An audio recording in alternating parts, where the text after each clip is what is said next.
Why does Indonesia have so many mountains? Indonesia has so many mountains because of its unique geological position. The country sits right on the Ring of Fire, a massive horseshoe-shaped zone around the Pacific Ocean where several tectonic plates meet.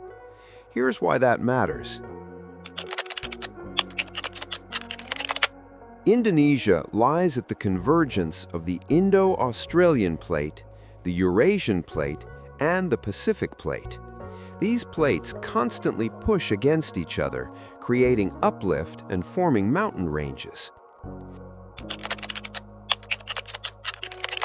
The subduction of the Indo-Australian plate beneath the Eurasian plate generates intense volcanic activity.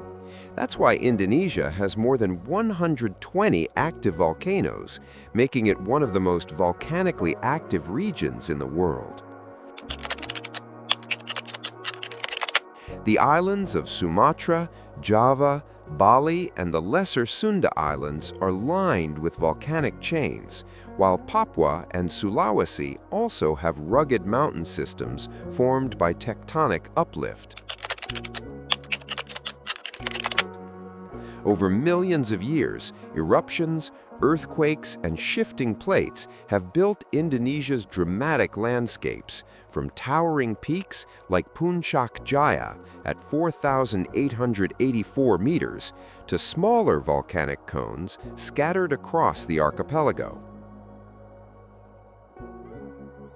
These mountains shape Indonesia's climate, biodiversity, and culture.